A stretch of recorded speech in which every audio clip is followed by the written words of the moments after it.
Hello everyone, welcome to From the Star Wars Home Video Library. I'm your host Nathan P. Butler. This time we look at something that is essentially home video adjacent. If you're only looking for videos on actual home video items, don't watch this one. It's about something that is related to Star Wars home video items. It's another of these items designed to look like a Star Wars home video item as sort of a form of nostalgia. If you're into that, keep watching.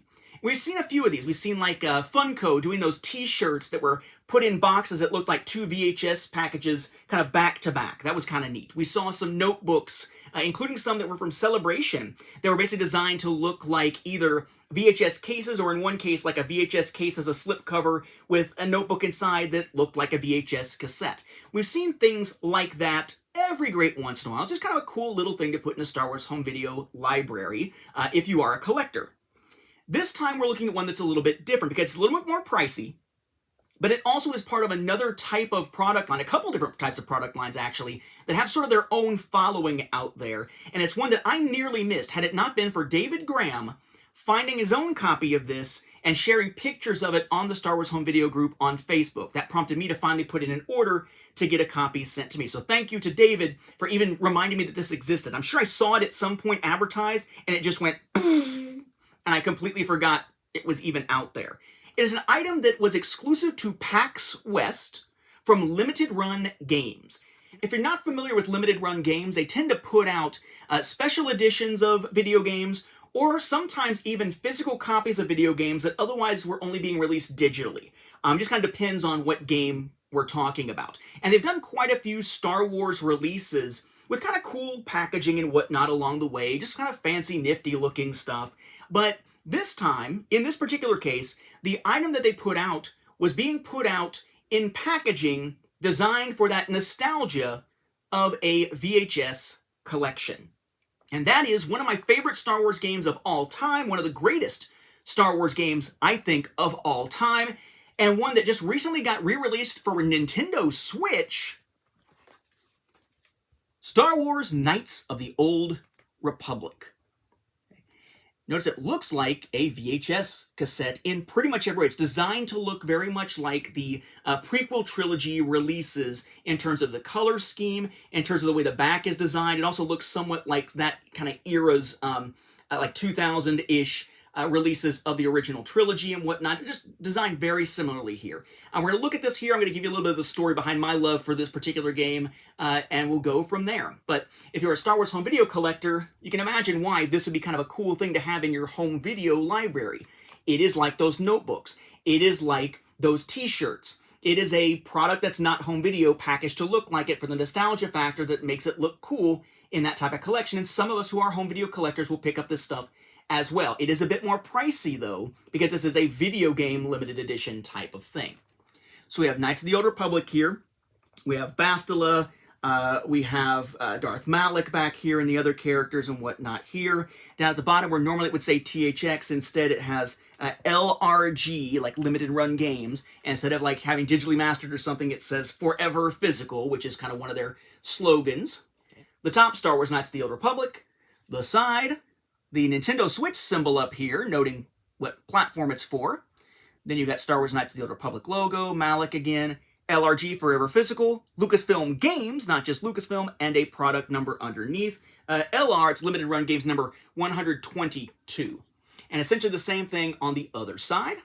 And then the back, again, designed very much like what we would see on a home video release. I'll read this in a moment, but we got your big image and small images like you would see on many home video releases. LR122, Aspyr, Lucasfilm Games. Your legalese down here. There is no region here, but it does say French, German, Italian, Latin American, Spanish, American English. It does note here 12.1 gigabytes, little numbers down here. But what it says there has the tagline, "Choose your path." It is 4,000 years before the Galactic Empire, and hundreds of Jedi Knights have fallen in battle against the ruthless Sith. You're the last hope of the Jedi Order. Can you master the awesome power of the Force on your quest to save the Republic? Or you fall to the lure of the dark side? Hero or villain, savior or conqueror? You alone will determine the destiny of the entire galaxy. This was that amazing RPG that introduced Darth Revan and this great twist in the story that I will not spoil. Some great characters. It is one of these sort of pinnacles of Star Wars gaming of all time. One of my favorite Star Wars games, and I apologize, my voice is all screwed up because of like sinusy gunk right now. So yeah, well that's cool. That's neat. It looks like a VHS case, but what's in it? It looks like a VHS. Okay. Looks like a VHS. Okay, so Star Wars, Knights of the Old Republic, that whole gold on white thing, LRG, Forever Physical. The language stuff here, warning about epilepsy. Get your copyright stuff. Instead of a runtime, it is file size. Lucasfilm Games asked for a limited run. Number 122 again there. So it looks very much like a VHS cassette. It is a box though. Nothing on any of the sides. The back does look like the back of a cassette, which I really like because you may remember when I did the first edition of a saga on home video, that is how I designed that cover. So I'm very fond of this type of box design, as you can see. Anyway, one of the sides basically is just opened up to a piece of folded cardboard that kind of keeps everything in place because the height of everything is not the height of a VHS cassette, though the height of the packaging here is. You open the other side very carefully. You can slide out the content. And you basically have two different game packages here.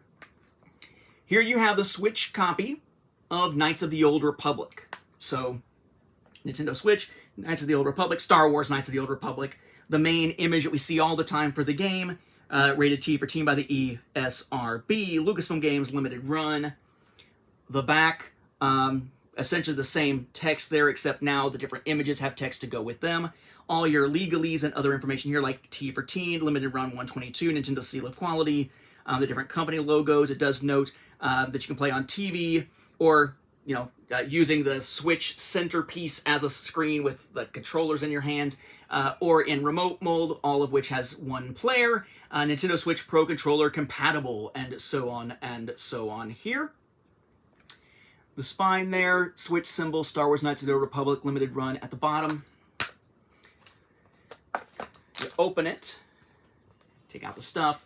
It has your opening crawl on the interior here because it is a clear case.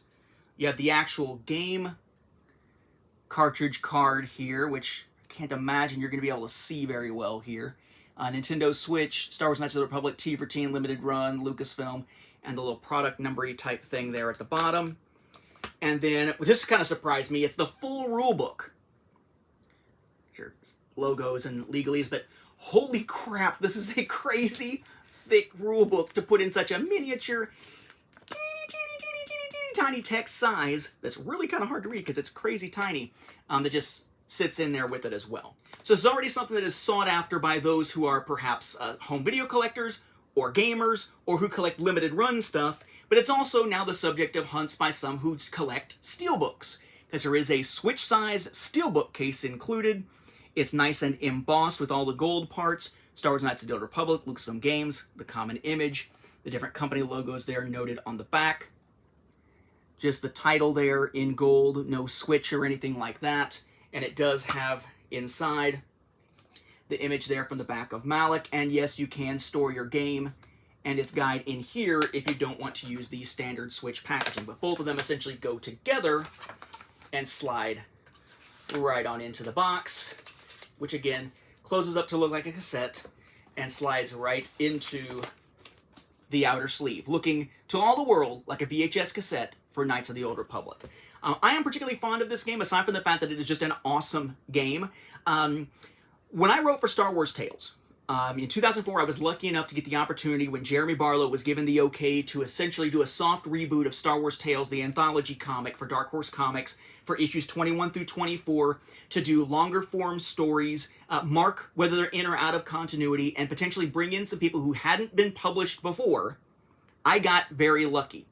I was invited to the party based on my time working on the Star Wars Timeline Gold, based on my time doing Star Wars podcasting, the Star Wars fan audio dramas, just things that, to Jeremy at least, made it seem like I could do this. So I came in to write that 14-page story, Equals and Opposites, with Kyle Katarn and Jan Ors versus the Yuuzhan Vong, that eventually wound up getting released with the comic pack with the Vong and Kyle Katarn action figures by Hasbro, and has recently actually seen reissue digitally through Marvel. So you can actually still get Star Wars Tales 21, that has my story, or Star Wars Tales Volume 6, that has my story actually through digital means at this point, but not physical means unless you look for old copies of it. In any event, when I wrote for Tales and got paid for it, that is when I went out and bought my first Xbox.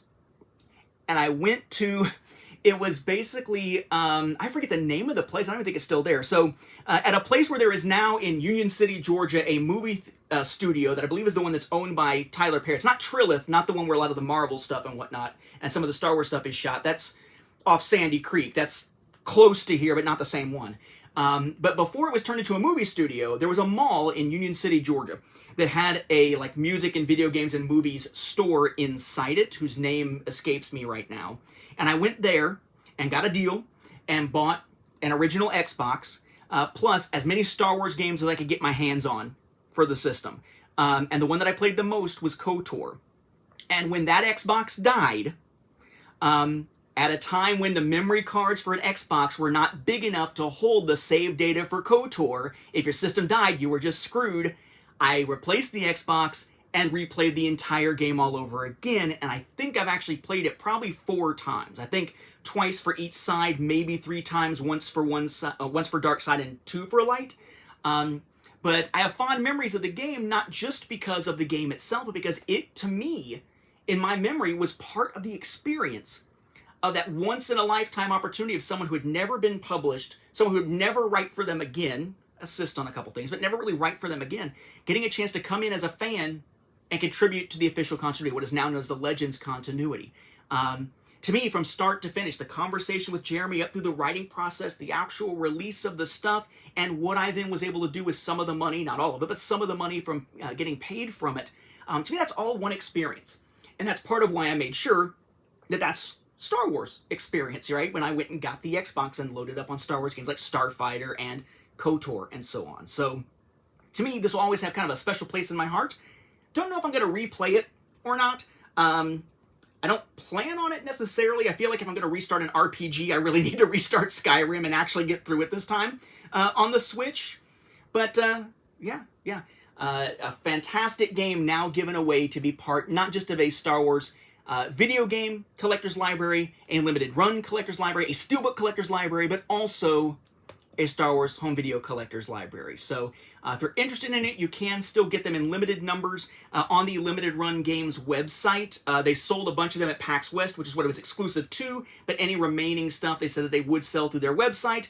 They do still have some available, at least as of the time that I'm recording this, because I did check a little bit ago today just to be sure. So yeah, if you want to check it out, it is an interesting way to get a fantastic game and play it on a, we'll call it a more modern system. I'm never going to call Switch a modern system relative to like a PS5 or something like that, but on a relatively modern system, Nintendo's version of a modern system, which is usually about a generation behind. It's a way to play one of the greats and have it look good in your Star Wars home video library as well. With that, we'll wrap up this episode. Thank you for watching, and may the Force be with the home video viewers and the Star Wars gamers.